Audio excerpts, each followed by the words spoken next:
श्रीमद् भागवत प्रथम स्कंद तृतीय अध्याय। भगवान के अवतारों का वर्णन। श्री सूत जी कहते हैं, सृष्टि के आदि में भगवान ने लोकों के निर्माण की इच्छा की। इच्छा होते ही उन्होंने महत तत्व से आदि निष्पन्न पुरुष रूप धारण किया। उनमें 10 इंद्रियां, 1 मन और 5 भूत, ये 16 कलाएं थी। उन्होंने कारण जल में शयन करते हुए जब योग निद्रा का विस्तार किया, तब उनकी नाभि सरोवर में से एक कमल प्रकट हुआ और उस कमल से प्रजापतियों के अधिपति ब्रह्मा जी उत्पन्न हुए। भगवान के उस विराट रूप के अंग प्रत्यंग में ही समस्त लोकों की कल्पना को कही गई है। वह भगवान का विशुद्ध सत्यमय श्रेष्ठ रूप है। योगी लोग दिव्य दृष्टि से भगवान के उस रूप का दर्शन करते हैं। भगवान का वह रूप हजारों पैर, जांघें, भुजाएं और मुख के कारण अत्यंत विलक्षण है। उसमें सहस्त्रों सिर, हजारों कान, हजारों आंखें और हजारों नासिकाएं हैं। हजारों मुकुट, वस्त्र और कुंडल आदि आभूषणों से वह उल्लासित रहते हैं। भगवान का यही पुरुष रूप, जिसे नारायण कहते हैं, अनेक अवतारों का अक्षय कोश है। इसी से सारे अवतार प्रकट होते हैं। इसी रूप के छोटे छोटे अंश से देवता, पशु, पक्षी और मनुष्य आदि योनियों की सृष्टि होती है। उन्हीं प्रभु ने पहले कुमार सर्ग में सनक, सनंदन, सनातन और सनत कुमार, इन 4 ब्राह्मणों के रूप में अवतार ग्रहण करके अत्यंत कठिन अखंड ब्रह्मचर्य का पालन किया। दूसरी बार इस संसार के कल्याण के लिए समस्त यज्ञों के स्वामी उन भगवान ने ही रसातल में गई हुई पृथ्वी को निकाल लाने के विचार से सुकर रूप ग्रहण किया। ऋषियों की सृष्टि में उन्होंने देवशी नारद के रूप में तीसरा अवतार ग्रहण किया और शाश्वत तंत्र का, जिसे नारद 5 रात कहते हैं, उपदेश दिया। उसमें कर्मों के द्वारा किस प्रकार कर्म बंधन से मुक्ति मिलती है, इसका वर्णन किया। धर्मपत्नी मूर्ति के गर्भ से उन्होंने नर नारायण के रूप में चौथा अवतार ग्रहण किया। इस अवतार में उन्होंने ऋषि बनकर मन और इंद्रियों का सर्वथा संयम करके बड़ी तपस्या की। 5वें अवतार में वे सिद्धों के स्वामी कपिल के रूप में प्रकट हुए और तत्वों का निर्णय करने वाले सांख्य शास्त्र, जो समय के फेर से लुप्त हो गया था, आसुरी नामक ब्राह्मण को उपदेश दिया। अनुसैया के वर मांगने पर 6ठे अवतार में अत्रि की संतान दत्तात्रेय हुए। इस अवतार में उन्होंने अलर्क एवं प्रहलाद आदि को ब्रह्म ज्ञान का उपदेश दिया। 7वीं बार रुचि प्रजापति की आकुति नामक पत्नी से यज्ञ के रूप में उन्होंने अवतार ग्रहण किया और अपने पुत्र याम आदि देवताओं के साथ स्वयंभू व मनवंतर की रक्षा की। राजा नाभि की पत्नी मेरु देवी के गर्भ से ऋषभ देव के रूप में भगवान ने 8वां अवतार ग्रहण किया। इस रूप में उन्होंने परमहंसों का वह मार्ग, जो सभी आश्रमों के लिए वंदनीय, दिखाया। ऋषियों की प्रार्थना से 9वीं बार वे राजा पृथु के रूप में अवतरण हुए। सौनकादि ऋषियों, इस अवतार में उन्होंने पृथ्वी से समस्त औषधियों का दोहन किया। इससे यह अवतार सबके लिए बड़ा कल्याणकारी हुआ। चाक्षुष मनवंतर के अंत में जब सारी त्रिलोकी समुद्र में डूब रही थी, तब उन्होंने मत्स्य के रूप में 10वीं अवतार ग्रहण किया और पृथ्वी रूपी नौका पर बैठकर अगले मनवंतर के अधिपति वेवस्त मनु की रक्षा की। जिस समय देवता और दैत्य समुद्र मंथन कर रहे थे, उस समय 11वां अवतार धारण करके कच्छप रूप से भगवान ने मंदराचल को अपनी पीठ पर धारण किया। 12वीं बार धन्वंतरी के रूप में अमृत लेकर समुद्र से प्रकट हुए और 13वीं बार मोहिनी रूप धारण करके दैत्यों को मोहित करते हुए देवताओं को अमृत पिलाया। 14वें अवतार में उन्होंने नरसिंह रूप धारण किया और अत्यंत बलवान दैत्यराज हिरण्यकशिपु की छाती अपने नखों से अनायास इस प्रकार फाड़ डाली, जैसे चटाई बनाने वाला सीख को चीरता है। 15वीं बार वामन का रूप धारण करके भगवान दैत्यराज बलि के यज्ञ में गए। वे चाहते तो त्रिलोकी का राज्य, परंतु मांगी 3 पग पृथ्वी।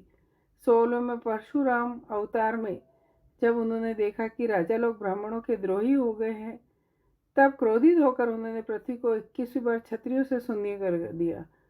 इसके बाद 70वें अवतार में सत्यवती के गर्भ से पराशर जी के द्वारा वे व्यास के रूप में अवतरण हुए।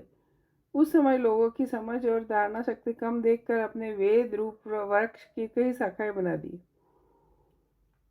18वीं बार देवताओं का कार्य संपन्न करने की इच्छा से उन्होंने राजा के रूप में रामा अवतार ग्रहण किया और सेतुबंध, रावण वध और वीरतापूर्वक बहुत सी लीलाएं की। 19वें और 20वें अवतार में उन्होंने यदुवंश में बलराम और श्री कृष्ण के नाम से प्रकट होकर पृथ्वी का भार उतारा। उसके बाद कलयुग आ जाने पर मगध देश बिहार में देवताओं के देशी दैत्यों को मोहित करने के लिए अजन के पुत्र के रूप में आपका बुद्ध अवतार होगा। इसके भी बहुत पीछे जब कलयुग का अंत समीप होगा, राजा लोग प्राय लुटेरे हो जाएंगे, तब जगत के रक्षक भगवान विष्णु यश नामक ब्राह्मण के घर कल्कि रूप में अवतरणी होंगे। सौनकादिक ऋषियों जैसे अगाध सरोवर से हजारों छोटे छोटे नाले निकलते हैं, वैसे ही सत्यनिधि भगवान श्री हरि के असंख्य अवतार हुए करते हैं। ऋषि मनु, देवता, प्रजापति, मनु पुत्र, जितने भी महान शक्तिशाली है, वे सब के सब भगवान के ही अंश है। ये सब अवतार भगवान के अंश अवतार है, परंतु भगवान श्री कृष्ण तो स्वयं ही भगवान ही है। जब लोग दैत्यों के अत्याचार से व्याकुल हो उठे, तब युग युग में अनेक रूप धारण करके भगवान उनकी रक्षा करते हैं। भगवान के दिव्य जन्मों की यह कथा अत्यंत गोपनीय एवं रहस्यमयी है। जो मनुष्य एकाग्र चित्र से नियम पूर्वक सायकाल और प्रातःकाल इस प्रेम से इसका पाठ करता है, वह सब दुखों से छूट जाता है।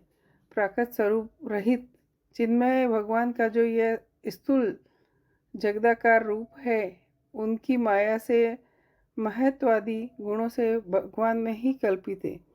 जैसे बादल वायु के आश्रय रहते हैं और दूसरपना धूल में होता है, परंतु अल्प बुद्धि मनुष्य बादलों का आकाश में और दूसरपने का वायु में आरोप करते हैं, वैसे ही अविवेकी पुरुष सबके साक्षी आत्मा में स्थूल दृश्य रूप का आरोप करते हैं। इस स्थूल रूप से भगवान का एक सूक्ष्म अव्यक्त रूप है, जो न तो स्थूल की तरफ आकार आदि गुणों वाला है और न देखने सुनने में भी आता है। वही सूक्ष्म शरीर है।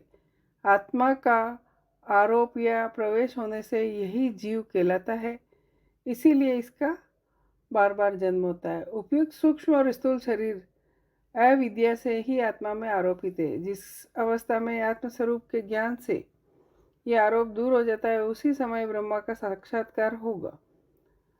जिस समय यह बुद्धि रूपा परमेश्वरी की माया निवृत्त हो जाती है, उस समय जीव परमानंद हो जाता है और अपनी स्वरूप महिमा में प्रतिष्ठित होता है। वास्तव में जिनके जन्म नहीं है और कर्म भी नहीं है, उन हृदयेश्वर भगवान के अप्राकृत जन्म और कर्मों का तत्वज्ञानी लोग इसी प्रकार वर्णन करते हैं, क्योंकि उनके जन्म और कर्म वेदों की अत्यंत गोपनीय रहस्य है।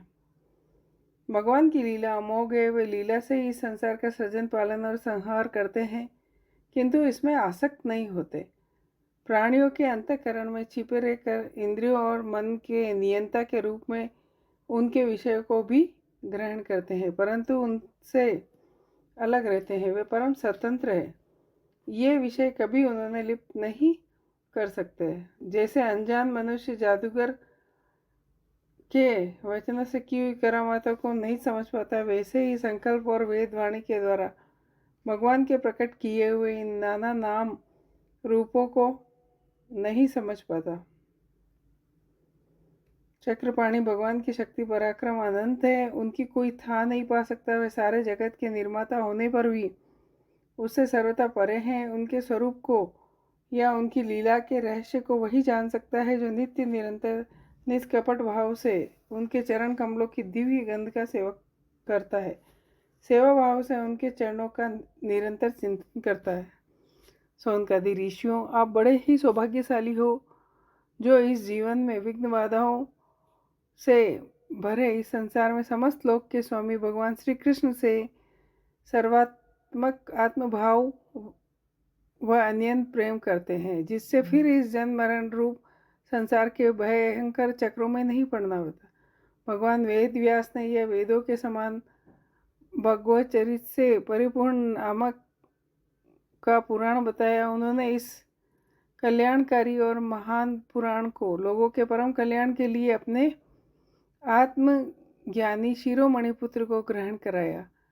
इसमें सारे वेद और इतिहासों का सार सार संग्रह है। सुखदेव जी ने राजा परीक्षित को यह सुनाया। उस समय वे परम ऋषियों से घिरे हुए आमरण अनशन का व्रत लेकर गंगा तट पर बैठे थे। भगवान श्री कृष्ण जब धर्म ज्ञान आदि के साथ अपने परम धाम को पधार गए, तब इस कलयुग में लोग अज्ञान रूपी अंधकार से अंधे हो गए। उनके लिए यह पुराण रूपी सूर्य इस समय प्रकट हुआ। सोनकादिक ऋषियों, जब महातेजस्वी श्री सुखदेव जी महाराज वहाँ इस पुराण की कथा कह रहे थे, तब मैं भी वहीं बैठा था। वहीं मैंने उनकी कृपापूर्ण अनुमति से इसका अध्ययन किया। मेरा जैसा अध्ययन है और बुद्धि जितना इस प्रकार इसको ग्रहण किया, उसी के अनुसार मैं इसे आप लोगों को सुनाऊंगा। इति श्रीमद्भागवते महापुराणे पारमहंस्यां संहितायां प्रथम स्कंदे नैमिषोपख्यान तृतीयो अध्याय।